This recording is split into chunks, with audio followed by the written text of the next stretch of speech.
জয় মা সরস্বতী।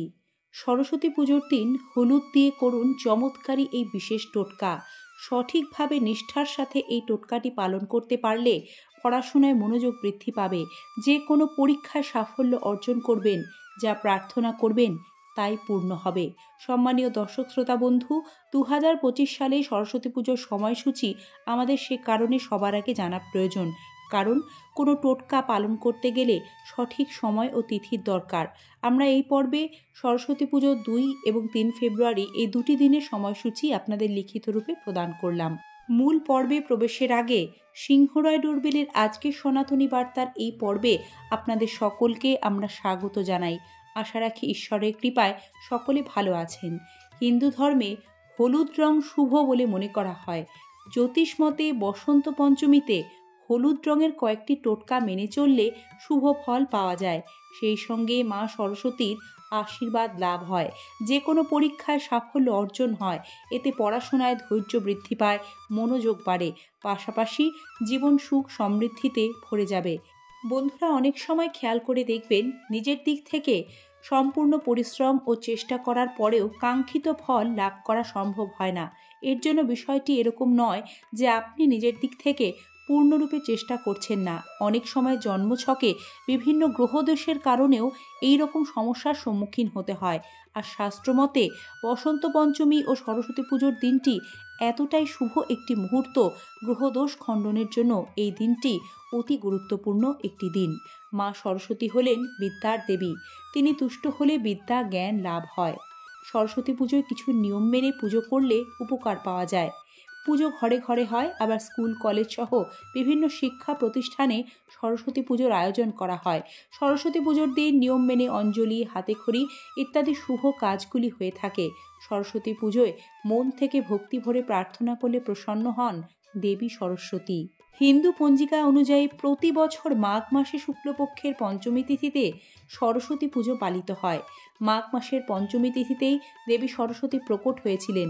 তিনি সঙ্গীত, শিল্প, বাণী, বিদ্যা, জ্ঞানের অধিষ্ঠাত্রী দেবী। এদিন বিদ্যারম্ভ করলে জ্ঞান বৃদ্ধি হয়। বসন্ত পঞ্চমীর দিন অবুঝ মুহূর্ত থাকে। এই দিনটি যে কোনো শুভ কর্ম সম্পন্ন করার জন্য উৎকৃষ্ট। এদিন বিবাহ করাকেও অত্যন্ত শুভ ধার্য করা হয়।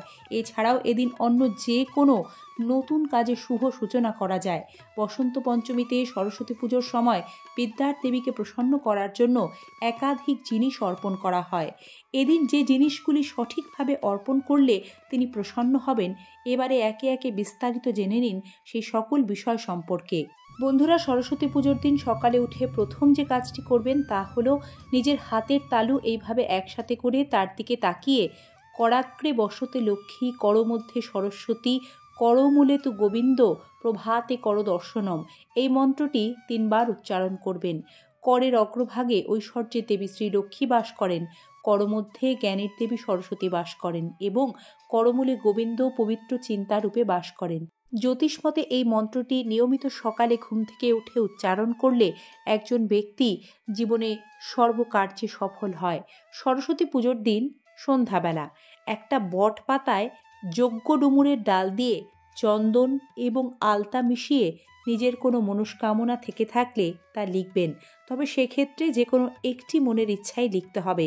তার সঙ্গে নিজের নাম ও গোত্র লিখতে হবে। লেখা হয়ে গেলে ওই বট পাতাটি দেবী সরস্বতীর চরণে রেখে দিন। পরের দিন যখন মূর্তি বিসর্জন দেবেন তখন ওই পাতাটি ভাসিয়ে দিন।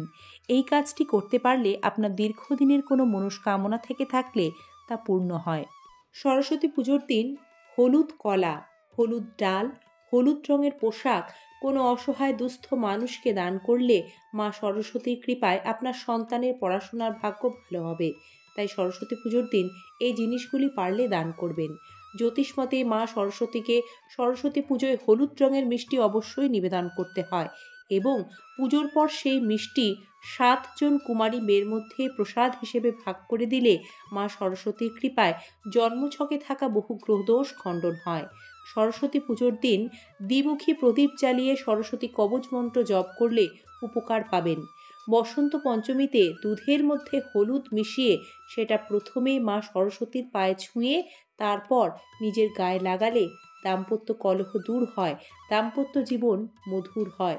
শাস্ত্রমতে বসন্ত পঞ্চমীতে সরস্বতী পুজোর দিন মা সরস্বতীকে হলুদ রঙের মিষ্টি পোলাও ভোগ নিবেদন করলে সংসারে সুখ সমৃদ্ধি বৃদ্ধি পায়। মা সরস্বতীর পায়ে 108টি হলুদ ফুল নিবেদন করবেন, এতে তিনি প্রসন্ন হন। তার আশীর্বাদে আপনার জীবনে আসবে সাফল্য। হলুদ রং দেবী সরস্বতীর অত্যন্ত প্রিয়। এই রং সুখ সমৃদ্ধি ও শক্তির প্রতীক। তাই সরস্বতী পুজোর দিন যখন দেবী সরস্বতীর মূর্তি স্থাপন করবেন, তাকে হলুদ রঙের বস্ত্র অর্পণ করবেন। শাস্ত্রমতে বুধ গ্রহের দোষ খণ্ডন করতে বসন্ত পঞ্চমী ও সরস্বতী পুজোর দিন মা সরস্বতীর পায়ের সামনে খাতা, বই, কলম অর্পণ করা উচিত। এতে ব্যক্তির কোষ্ঠীতে বুধের সঙ্গে সম্পর্কযুক্ত দোষ থাকলে তা খণ্ডন হয়। হলুদ ও সাদা রঙের ফুল দেবীর অত্যন্ত প্রিয়। এই কারণে বসন্ত পঞ্চমীর দিনে এই দুই রঙের ফুল দেবীকে অর্পণ করা উচিত। তিনি পলাশ প্রিয়া, তাই একটি হলেও পলাশ ফুল সরস্বতী পুজোর দিন দেবীর পায়ে অর্পণ করবেন। পুজোয় সরস্বতীকে হলুদ রঙের চন্দন ও হলুদ ভোগ নিবেদন করলে বৃহস্পতি গ্রহ মজবুত হয়, যার ফলে বিদ্যা শিক্ষা স্থান ভালো হয়। এদিন অসহায় ও দরিদ্র যারা শিক্ষার্থী রয়েছেন, তাদের সাধ্যমতো শিক্ষা জিনিসপত্র দান করলে মা সরস্বতীর আশীর্বাদ লাভ করবেন। পড়াশোনায় অমনোযোগী, একাগ্রতা কিছুতেই বাড়ছে না, তাহলে জ্যোতিষশাস্ত্রের নিয়ম মেনে সরস্বতী পুজোর দিন পুজো হয়ে যাওয়ার পর পড়ালেখা বা বইয়ের স্থানে একটি ময়ূরের পালক রাখুন। এতে একাগ্রতা বৃদ্ধি পাবে। হলুদ রঙকে সুখ, আশা, জ্ঞান, সৃজনশীলতার প্রতীক হিসেবে ধরা হয়। বসন্ত ও বন্ধুত্বের রং হিসেবেও ধরা হয় হলুদকে। তাই বসন্তের সঙ্গে নতুন শুভ কিছুকে আহ্বান করতে বসন্ত পঞ্চমীর দিন হলুদ রঙের বিশেষ মাহাত্ম্য রয়েছে। কঠিন অনুশীলন, একাগ্রতা, চেষ্টা ছাড়া কোনো কাজেই সফল হওয়া যায় না। তবে সঠিক তিথিতে সঠিক কিছু টোটকা পালনে জীবনে বহু সুফল মেলে। আর আমরা নিশ্চিত আমাদের আজকের পর্বে টোটকাগুলি পালনে আপনারা উপকৃত হবেন। সাথে থাকার জন্য আন্তরিক ধন্যবাদ। আজ এ পর্যন্তই। দেখা হবে আগামী পর্বে। সকলে ভালো থাকবেন। হরে কৃষ্ণা।